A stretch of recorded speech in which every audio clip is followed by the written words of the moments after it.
My name is Lauren Hayes, I'm 32 years old, and until a few months ago, I thought I finally had a place that truly felt like mine. For years, I worked double shifts, skipped vacations, and put every extra dollar I had into this house, the little two-story place my parents left behind when they moved to Florida. It wasn't perfect. The roof leaked when it rained too hard, the paint peeled in the kitchen, and the stairs creaked like they were complaining. But it was home. At least it was supposed to be. Everything changed the night I came home from work and found the locks had been changed. My older brother Ethan was standing on the porch with a smug look on his face, waving a piece of paper at me like he'd won something. "It's done, Lauren," he said. "The house isn't yours anymore. We decided it's better if you just find somewhere else." I laughed at first, a nervous, hollow laugh, because it didn't make sense. I had been paying the mortgage. The bills were in my name. The house was legally mine. But Ethan didn't care. Neither did my younger sister Maddie, who stood behind him, avoiding my eyes like she couldn't bear to watch me break. I stood there, stunned, my keys useless in my hand, realizing in that moment that they had decided to erase me, not just from this house, but from the family. And that was the night I decided I wasn't going to let them. Growing up in the Hayes household was complicated. On the outside, we looked like the perfect middle-class family. My dad, Richard, worked long hours at the auto shop he owned, and my mom, Sharon, stayed home with us kids. But behind closed doors, there was an unspoken rule. Ethan got first pick of everything, Maddie got second, and I was expected to be the quiet, responsible one.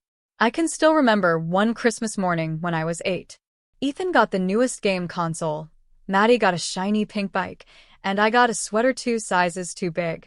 Mom smiled and said, "You needed something practical." I smiled back, pretending not to notice that my gift had clearly been an afterthought. Dad wasn't cruel, just distant. He'd pat me on the shoulder and say, "Good kid," then go back to tinkering with an engine. Ethan was his golden boy, the one he was grooming to take over the shop. Maddie was Mom's little princess. Me? I became the peacemaker, the helper, the invisible glue that kept things together. When Mom got sick during my senior year, I was the one who stayed home from prom to take care of her.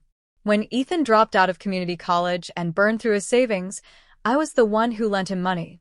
When Maddie went through a messy breakup, I was the one who drove across town at 2 a.m. to pick her up. I told myself it didn't matter if I was overlooked as long as we stayed a family. But somewhere deep down, I think I always knew the truth. This house was the only place that ever felt like it was really mine. Every nail I hammered, every bill I paid, it was my way of carving out a place where I finally belonged. Which is why what they did felt less like betrayal and more like erasure. After my parents retired and moved to Florida, they casually handed me the house keys and said, "Just keep it standing, Lauren." It wasn't a gift, it was a responsibility. I worked day and night to keep that responsibility. I took on extra shifts at the hospital where I work as a nurse, sometimes staying late enough that I'd sleep in my car during lunch breaks. When the roof leaked during a spring storm, I climbed up there myself with a bucket of tar, praying I wouldn't fall off. Ethan and Maddie never helped. Ethan would roll up once every few months, grab a few tools from the garage, and disappear. Maddie would stop by when she had a new crisis, a breakup, a car problem, a fight with a friend, and I'd drop everything to make her tea and talk her through it. The bills were always mine to pay. The repairs were always mine to make. And yet, every family gathering turned into a subtle reminder that, in their eyes, I was just the caretaker, not the owner. At Thanksgiving last year, Ethan made a joke in front of everyone. "Lauren's basically our live-in landlord. She just doesn't charge rent." Everyone laughed, even Mom over speakerphone from Florida. I smiled politely, but inside, I felt something crack. Then came the text messages from Maddie a few weeks later. "Maddie, hey, Ethan thinks we should remodel the house and maybe put it on Airbnb." Me, remodel? With what money? I just fixed the kitchen pipes. "Maddie, we'll figure it out. It's still a family property, you know, not just yours." That was the first time she'd said it out loud. Not just yours. I tried to brush it off. But then Ethan showed up with a contractor one afternoon, walking through my kitchen, measuring walls, talking about shared equity.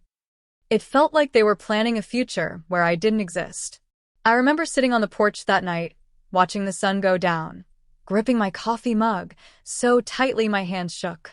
No matter how hard I tried to hold the family together, it was never going to be enough because deep down they never saw me as part of it in the first place. It happened on a Thursday evening.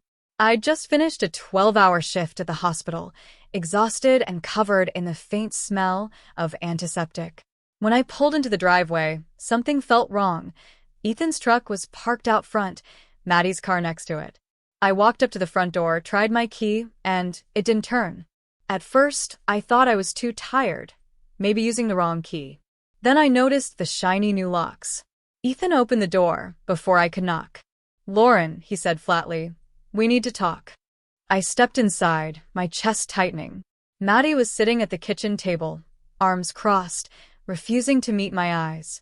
Ethan held up a legal document. We had the deed transferred. Technically, this house belongs to all three of us now, not just you. It's not fair for you to keep it all to yourself. I stared at him, stunned. Keep it to myself? I've been the only one paying for this place. Every repair, every bill. Maddie cut me off, her voice small. It's not personal, Lauren.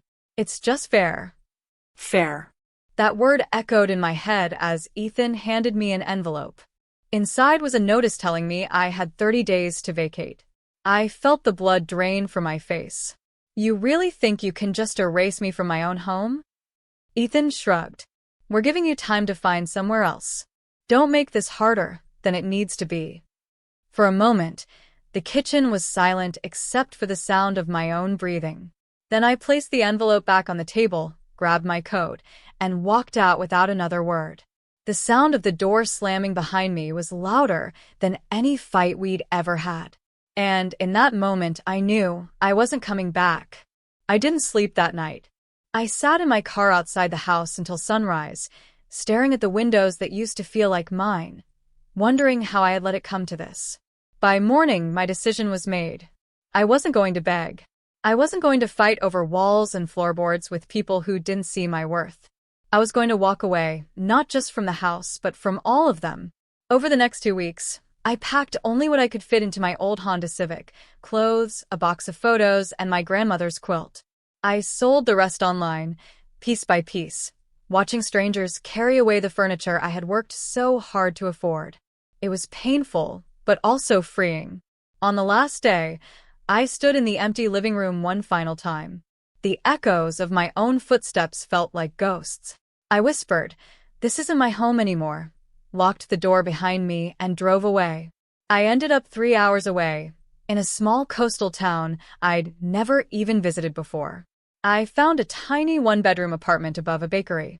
The smell of fresh bread greeted me every morning, and for the first time in months, I felt like I could breathe. I got a job at the local clinic, not glamorous but steady. The staff was kind, and no one looked at me like I owed them something. Slowly, I started building a life for myself. I joined a weekend book club, started jogging along the beach at sunrise, even adopted a scrappy little rescue dog I named Harper.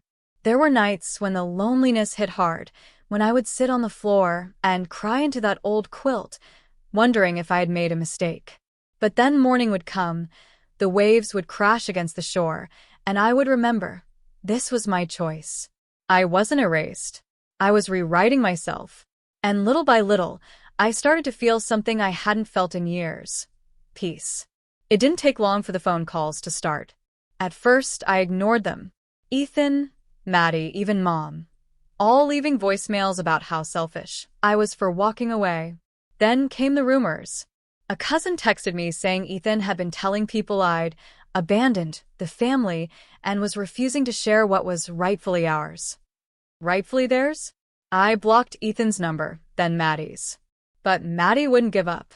One night, I opened my email and found a long message from her. Maddie. Lauren, I know you're angry, but you can't stay mad forever. Mom's health is declining. She keeps asking for you. Please come back before it's too late. For a second, guilt hit me like a punch. Mom and I had never been close, but I didn't want her to suffer. I called my aunt to confirm. She told me Mom was fine, a little arthritis, nothing urgent. That was when I realized it. They were using Mom as bait. A week later, Ethan sent a final message. Ethan, look, you've made your point. Come back and let's settle this like adults. The house needs work and we can't afford to handle it alone. I read the text 3 times, then deleted it. For years, I had been their safety net, the fixer, the one who showed up no matter how they treated me. Not anymore. I closed my laptop, turned off my phone, and went for a walk on the beach. Harper bounded ahead, barking at the waves. For the first time, I didn't feel guilty for saying no. I felt powerful. Last week, I drove past my old town for the first time since leaving. I slowed down near the house, their house now, and saw Ethan in the driveway, talking to a contractor. Maddie's car was parked out front. For a moment, I felt that old tug in my chest, the part of me that once begged to belong. But then I kept driving. Because I finally understood something. That place was never really my home. Home wasn't creaky stairs or fresh paint or the quilt on my bed. Home was peace. Home was choosing myself, even when it meant walking away. Today, my little apartment above the bakery is filled with secondhand furniture, half-finished art projects, and a dog who thinks I hung the moon. It's messy and imperfect, but when I turn the key at night, it feels like mine. For a long time, I thought leaving meant I'd lost everything. But now I know the truth. Leaving was how I saved myself. They thought they could erase me from my own home, but they couldn't erase me from myself. If you're listening to this and you feel trapped in a house, a family, a situation where you are constantly made to feel small, hear me when I say this. Choosing yourself isn't selfish. It's survival. And family? Family is proven by love, not just blood. So if you ever have to walk away to protect your peace, don't look back. Because sometimes the bravest thing you can do is leave and build a home where you finally belong.